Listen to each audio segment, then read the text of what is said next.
The fundamental difference between an innocent person and a guilty person is that a guilty person has committed the crime, so the record is stored in his brain. Now we have a way to measure that scientifically. For more than a decade, Dr. Farwell has been developing his brain fingerprinting technology since getting his PhD in biological psychology from the University of Illinois. Brain fingerprinting, what is it, Dr. Farwell?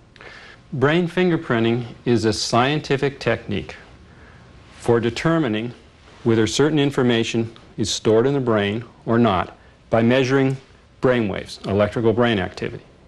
Farwell says that when the human brain recognizes important information, it triggers a specific electrical signal called a murmur that can be measured and analyzed.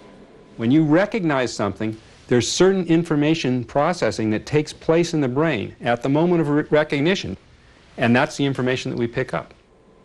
And since our brains keep a detailed record of everything significant that we do, Dr. Farwell believes police could use his technology to determine whether a suspect has some hidden knowledge about a crime. Here's how it works.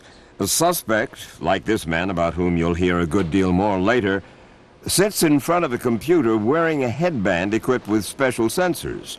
Words and pictures flash briefly on the screen. Some of those words and pictures are relevant to the crime, say for example the name or the photograph of the victim, or a photo of the murder weapon. If he committed the crime, then his brain says, aha, I recognize that.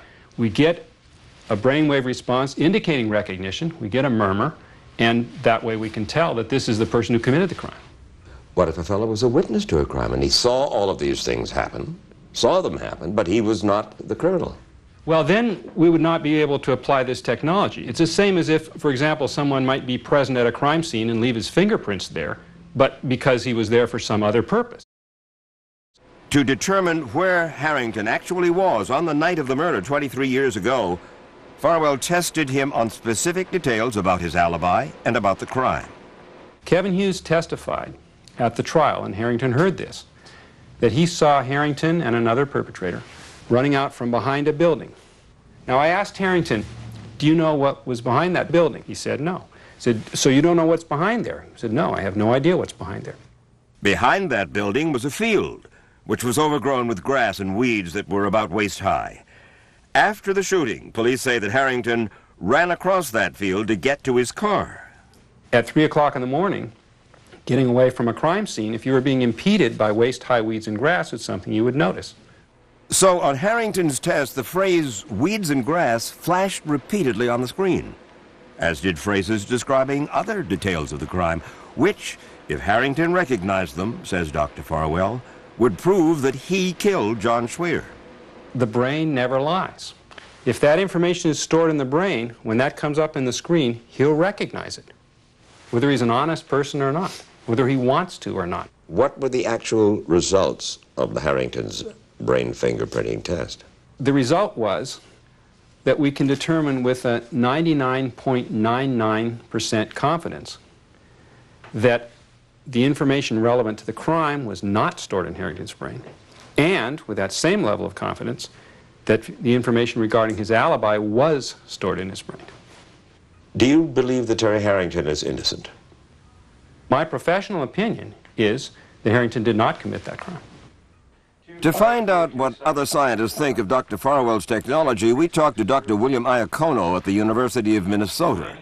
Dr. Iacono is a professor of psychology and neuroscience, and he's considered a leading expert in the field of psychophysiology.